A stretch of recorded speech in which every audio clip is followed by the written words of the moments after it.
Hi friends, welcome to study 55। और आज हम पढ़ेंगे एंसेंट इंडियन हिस्ट्री का एक इम्पोर्टेंट टॉपिक, बुद्धिज्म। तो बुद्धिज्म के फाउंडर कौन थे? Founder of Buddhism Gautam Buddha था। तो बुद्धिज्म एक बहुत बड़ा टॉपिक है जिसके बारे में मैं अलग अलग वीडियो बनाऊंगा। जैसे जैसे कि अभी पार्ट 1 है तो मैं पार्ट 2 पार्ट 3 ऐसे वीडियो बनाऊंगा। तो आइए शुरू करते हैं। वन, गौतम बुद्ध का जन्म कहाँ हुआ था? कब हुआ था? 563 BC में वैशाख पूर्णिमा वैशाख पूर्णिमा के दिन दिन हुआ था। कहाँ पर? शाक्य क्षत्रिय क्लैन में हुआ था। उनके बर्थ प्लेस, उनकी जन्म कहाँ हुआ था? लुम्बिनी, नेपाल। लुम्बिनी मतलब जो आज नेपाल में है। उनके फादर कौन थे? शुद्धोधन। शुद्धोधन कौन थे? रिपब्लिकन किंग ऑफ कपिलवस्तु, जो कपिलवस्तु के रिपब्लिकन किंग थे। मदर कौन थी? उनकी मदर कौन थी? Mahamaya, princess of Kolar republic, जो कोलर रिपब्लिक की प्रिंसेस थी। उनकी स्टेप मदर कौन थी? उनकी आंट महाप्रपति गौतमी। तो हम उनकी तो after after her mother's death मतलब क्या हुआ था? उनकी मृत्यु, उनकी माता जी की, उनकी मदर की मृत्यु बहुत जल्दी हो गई थी। तो उनकी मदर की मृत्यु के बाद he was brought up by his step mother Mahaprajapati Gautami. उनकी मदर की मृत्यु बहुत जल्दी हो गई थी, मदर की डेथ बहुत जल्दी हो गई थी। इसके बाद उन्होंने उनकी महाप्रजापति गौतमी ने उनको ब्रॉट अप उनका पालन पोषण किया।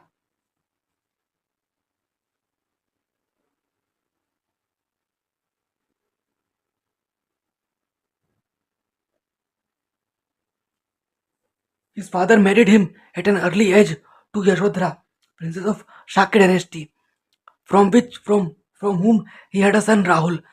उनके पिताजी ने, गौतम बुद्ध के पिताजी ने गौतम बुद्ध की शादी बहुत कम उम्र में यशोधरा से करा दी थी। यशोधरा कौन थी? Yashodhara princess of Shakya dynasty की प्रिंसेस थी, जिससे उनको तो एक बेटा हुआ, जिसका नाम राहुल रखा।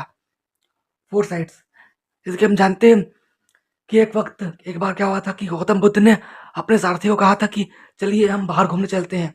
उनका सारथी जो चलाने वाला व्यक्ति है, वो बाहर घूमने गए। जब वो बाहर घूमने गए तो उन्होंने फोर साइड्स, उन्होंने चार दृश्य देखे।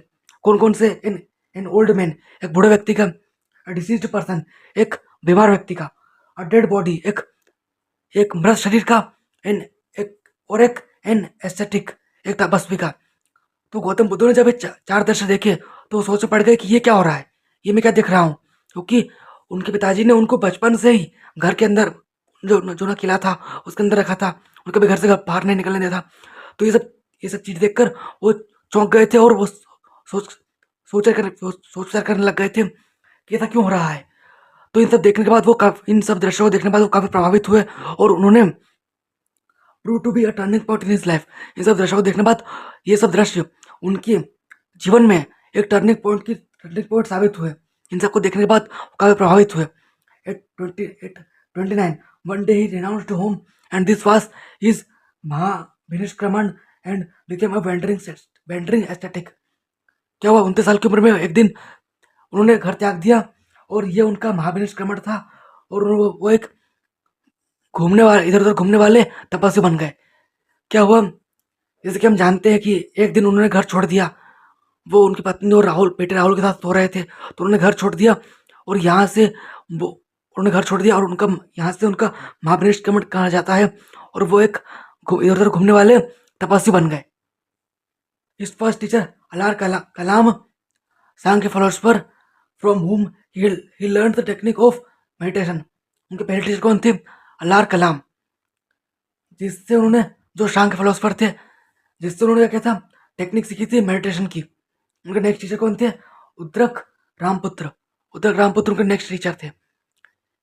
फ्रेंड्स, अगर मैं इनके नाम लेने पर इनके नाम लेते वक्त प्रोनाउंसिएशन में गलती करता हूँ तो sorry. He kept on wandering for about 7 years and then attained knowledge at the age of 35 at Bodh Gaya under a people tree. From this time onwards, he began to be called the Buddha or the Enlightened। क्या हुआ?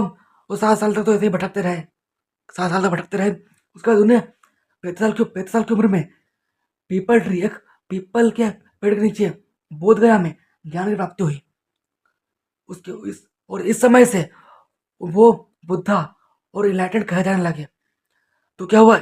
इस वो people पेड़ के नीचे बैठे उन्होंने ज्ञान की प्राप्ति हुई और यहाँ से उन्हें इनलाइटमेंट प्राप्त हुआ।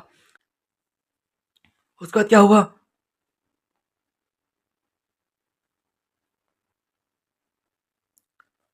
Delivered first sermon Sarnath in Banaras to his 5 disciples. क्या हुआ उसके बाद? उन्होंने उनका पहला सरमन कहाँ पे दिया? सारनाथ में, जो बनारस में है। उनके 5 शिष्यों को, डिसाइपल्स को, नोन एज धर्मचक्र परिवर्तन, जिसे धर्मचक्र परिवर्तन कहा गया। उनकी मृत्यु कब हुई? 80 साल की उम्र में 483 BC में कुशीनगर में, जिसको नोन एज महापरिनिर्वाण कहा गया। बुद्धा अदर नेम्स, बुद्धा के दूसरे नाम भी थे, जैसे गौतम उनका क्लेम नेम था, सिद्धार्थ उनका बचपन का नाम था, चाइल्डहुड नेम, और शाक्यमुनि भी उनका नाम था।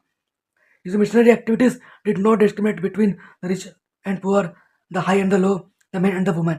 क्या जो उनकी एक्टिविटीज थी, जो वो काम करते थे, जो जो उपदेश देते थे, जो भी वो ज्ञान दिखाते थे लोगों को, उसमें उन्होंने किस तरह का भी भेदभाव नहीं किया, ना अमीर ना गरीब पर, ना बड़े लोगों पे ना छोटे लोगों पे, ना महिला पे ना पुरुष पे। ऐसा he undertook long journeys and took his message far and wide। He had a very strong physique which enabled him to walk 20 to 30 kilometre a day। क्या होता था? वो लंबे सफर कर सकते थे, लंबा सफर कर पाते थे, और उनका मैसेज, उनका जो संदेश था, वो दूर दूर तक फैला सकते थे, दूर दूर तक जाता था। क्यों? क्योंकि उनका जो फिजिक था, उनकी जो शारीरिक क्षमता थी, बहुत मजबूत थी, जिन्होंने उनको योग्य बनाया कि जिससे वो दिन में 20 से 30 किलोमीटर चल सकते थे। Mahavir advocates for strict austerity, whereas Buddha gives scope for flexibility and prohibits excess of everything. क्या जैसे कि हम पढ़ते हैं, गौतम बुद्ध के अलावा एक और व्यक्ति थे जिनका नाम ज्ञान महावीर था, जिन्होंने जैनिज्म रिलीजन का फाउंड जो जिन्हें जैनिज्म रिलीजन का 24 तीर्थंकर कहा जाता है। तो मैं इनके बारे में वीडियो बाद भी बनाऊंगा। तो इनका क्या विचार था? इन्होंने क्या क्या था? इन्होंने वकालत की थी स्ट्रिक्ट ऑस्टेरिटी, मतलब कठोर नियमों की। मगर जबकि बुद्धा ने क्या किया था? बुद्धा ने फ्लेक्सिबिलिटी, लचीलेपन को महत्व दिया था, कि नियमों में ज़्यादा कठोरता की जरूरत नहीं है, लचीलेपन को महत्व दिया था, और किसी भी चीज़ के एक्सेस, मतलब किसी चीज़ की अधिकता पर रोक लगाई थी, कि किसी भी चीज़ का अधिकता नहीं होनी चाहिए। तो फ्रेंड्स, जैसे कि हम जानते हैं कि बुद्धिज्म जो टॉपिक है बहुत बड़ा टॉपिक है। तो मैं आपको ये टॉपिक आपके पार्ट में बनाऊंगा, और ये आप वीडियो अपलोड करूंगा। तो फ्रेंड्स, पार्ट 1 में इतना ही था, मैं पार्ट 2 भी बहुत जल्द अपलोड करूंगा। तो फ्रेंड्स, MPPSC और UPSC स्टडी रिलेटेड वीडियोस अगर आप देखना पसंद करते हैं, तो सब्सक्राइब कीजिए मेरे चैनल Study55। अगर आपको वीडियो पसंद आया है तो लाइक कीजिए और शेयर कीजिए। Thanks for watching.